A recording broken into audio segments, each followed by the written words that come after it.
झारखंड में राज्यसभा चुनाव को लेकर सियासी सरगर्मी तेज हो गई है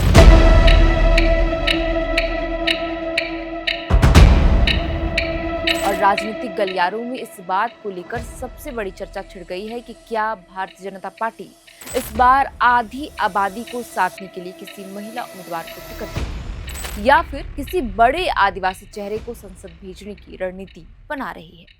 दरअसल इन तमाम सवालों के पीछे की असली वजह यही है कि झारखंड प्रदेश भाजपा नेतृत्व ने गहन मंथन के बाद आखिरकार 4 संभावित नामों का पैनल तैयार किया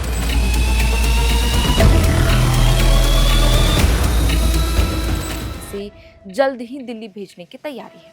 अब सबसे बड़ा सवाल यही है कि आखिर वो कौन से 4 नाम हैं जिनकी चर्चा इस समय राज्यसभा जाने की रेस में सबसे आगे चल रही है और किसके नाम पर दिल्ली से अंतिम मुहर लगने वाली है। आज की इस वीडियो में हम इसी विषय पर विस्तार से बात करेंगे। दरअसल राज्यसभा चुनाव के लिए भारतीय जनता पार्टी ने एक सीट पर चुनाव लड़ने की घोषणा कर दी है। प्रदेश भाजपा अब 4 नामों का पैनल केंद्रीय नेतृत्व के विचार के लिए भेजने वाली है, जहां पार्लियामेंट्री बोर्ड की बैठक में इन नामों पर चर्चा के बाद घोषणा की जाएगी।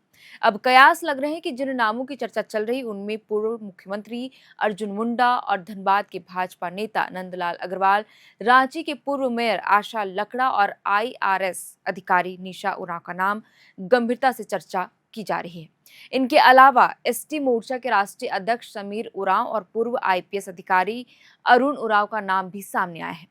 बता दें कि समीर उरांव पहले भी राज्यसभा सदस्य रह चुके हैं। इसके अलावा भी पार्टी के प्रमुख चेहरों के नाम प्रत्याशी के तौर पर चर्चा में है। बहरहाल अगले 2 दिनों में 4 नामों की लिस्ट केंद्रीय नेतृत्व को भेज दी जाएगी। जिन नामों की सबसे अधिक चर्चा अगर उनकी बात करें तो इसके पीछे क्या वजह हो सकती है, तो अर्जुन मुंडा का नाम चर्चा में है सबसे अधिक। तो अर्जुन मुंडा झारखंड के 3 बार के सीएम रह चुके हैं। उन्होंने 1980 के दशक में झारखंड आंदोलन के दौरान झारखंड मुक्ति मोर्चा से राजनीतिक पारी की शुरुआत की थी। बाद में वह भाजपा में शामिल हो गए थे। वह खरसावां विधानसभा क्षेत्र का प्रतिनिधित्व भी कर चुके हैं। जमशेदपुर और खूंटी लोकसभा सीट से सांसद भी रहे हैं। केंद्र सरकार में वे जनजातीय कार्य मंत्री और कृषि मंत्री की भी जिम्मेदारी निभा चुके हैं। दूसरे नाम की अगर बात करें तो आशा लकड़ा के नाम चर्चा में है और वो राष्ट्रीय अनुसूचित जनजाति आयोग के सदस्य हैं। आशा लकड़ा 2 बार मेयर रह चुके हैं रांची की। उन्होंने अपने राजनीतिक करियर की शुरुआत अखिल भारतीय विद्यार्थी परिषद से की थी। वहां कॉलेज सचिव से लेकर राष्ट्रीय कार्यकारी सदस्य तक की जिम्मेदारी संभाल चुकी हैं।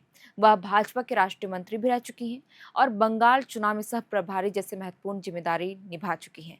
वहीं झारखंड में आदिवासी हितों, डेमोग्राफी में बदलाव और सामाजिक मुद्दों पर वह मुखर होकर आवाज बुलंद करती आई है। जबकि निशा उरांव की बात करें तो जिनके नाम पर गंभीरता से विचार किया जा रहा है, निशा उरांव कांग्रेस के वरिष्ठ नेता डॉक्टर रामेश्वर उरांव की बेटी है। निशा उरांव झारखंड सरकार में पंचायती राज निदेशक और कृषि निदेशक जैसे महत्वपूर्ण पदों पर काम कर चुकी है। इन दिनों वे आदिवासी अधिकार, पारंपरिक शासन व्यवस्था, ग्राम सभा, पहान पद, डिलिस्टिंग और धर्मांतरण जैसे मुद्दों पर मुखर है। वह इन विषयों पर अपनी राय रखती हैं और अधिकारियों को ज्ञापन भी दे रही हैं। आपको बता दें कि बीजेपी इस बार आदिवासी कार्ड खेलने की रणनीति बना रही, लिहाजा जिन नामों की सबसे अधिक चर्चा हो रही है वो आदिवासी समुदाय से ही आते हैं। हालांकि राजनीतिक गलियारों में ये भी चर्चा है कि भाजपा उम्मीदवार के नाम पर अंतिम फैसला उसकी जीत की संभावना को देखते हुए लेगी, क्योंकि पार्टी के पास फिलहाल राज्यसभा चुनाव जीतने के लिए जरूरी आंकड़ा नहीं है और उसे 4 विधायकों का समर्थन पड़ेगा, यानी कि अन्य विधायकों की।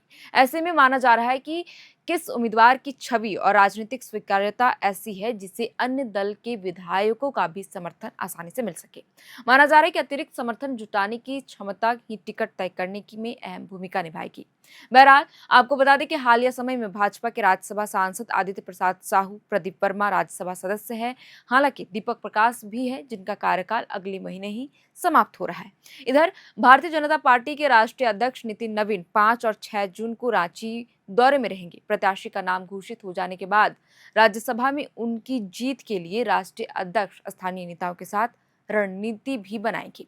प्रदेश भाजपा की कोर ग्रुप के साथ वे बैठक में वो हिस्सा लेंगे और कार्यक्रमों और आंदोलन की योजना भी बनाएंगे। बंगाल में चुनाव जीतने के बाद केंद्रीय नेतृत्व की तरफ से झारखंड में संगठन पर फोकस बढ़ाया गया है। राष्ट्रीय अध्यक्ष के साथ भाजपा के दूसरे वरिष्ठ नेता भी 2 दिन तक रांची में ही रहेंगे। बहरहाल, राज्यसभा चुनाव में एनडीए में शामिल दलों के साथ भाजपा के केंद्रीय नेता सीधे संवाद कर रहे हैं। लोजपा, आजसू और जदयू विधायकों का समर्थन मिलाकर 24 विधायक पार्टी के पास है। इनमें से किसी तरह की टूट ना हो, इसके लिए राष्ट्रीय स्तर पर इनके नेताओं से संवाद किया जा रहा है। बाकी के 4 विधायकों का प्रबंध करने में भी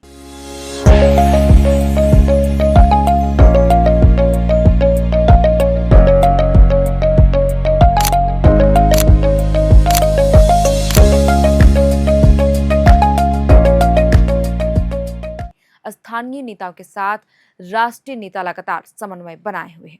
बहरहाल, अगर झारखंड में भाजपा के राज्यसभा इतिहास और इसके पुराने चेहरों पर नजर डालें तो राज्य गठन के बाद से अब तक परमेश्वर कुमार अग्रवाल, एस अहलूवालिया, अभयकांत प्रसाद, अजय मारू, देवदास आप्टे, पूर्व केंद्रीय मंत्री यशवंत सिन्हा, जयप्रकाश नारायण सिंह, वरिष्ठ पत्रकार एमजे अकबर, महेश पोद्दार, मुख्तार अब्बास नकवी और समीर उरांव जैसे दिग्गज नेता भाजपा की ओर से राज्यसभा में झारखंड का प्रतिनिधित्व कर चुके हैं।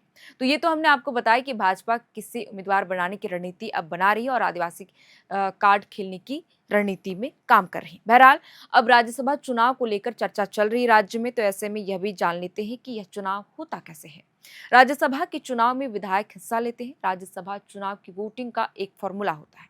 राज्य में जितनी राज्यसभा सीटें खाली हैं उसमें एक जोड़ा जाता है, फिर उसे कुल विधानसभा सीटों की संख्या से भाग दे दिया जाता है, जिससे जो संख्या आती है उसमें फिर एक जोड़ दिया जाता है।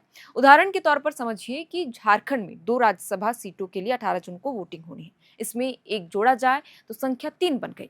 झारखंड में विधानसभा सीटों की संख्या 81 है। इनमें 3 से भागा दे दिया जाए इसे तो संख्या 27 होगी। अब इसमें एक जोड़ा जाए तो 28 आएगी, यानी कि राज्यसभा की एक सीट जीतने के लिए 28 विधायकों की वोट की जरूरत पड़ेगी। राज्यसभा चुनाव के लिए सभी विधायक सभी उम्मीदवार के लिए वोट नहीं करते। एक विधायक एक ही बार वोट कर सकता है। उन्हें बताना पड़ता है कि पहली पसंद कौन है।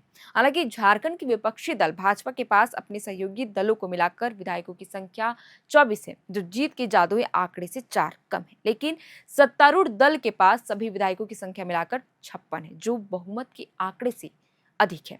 यानी दोनों ही सीटें महागठबंधन के पाले में जा सकती। खैर, अब जब 18 जून को वोटिंग होगी उस दिन ही यह तस्वीर साफ होगी कि 2 राज्यसभा सीटों में कितनी सीट किसके खाते में जाती है, क्योंकि राजनीति में कभी भी कयासों और रणनीति में बदलाव होते देर नहीं लगती। आपको क्या लगता है, हमें कमेंट बॉक्स पर लिखकर जरूर बताएं। फिलहाल के लिए इस वीडियो में इतना ही। आप देख रहे थे अरनाव। मेरा नाम है शरतन। कैमरे के पीछे मौजूद है हमारे सहयोगी खुशी। बहुत बहुत शुक्रिया।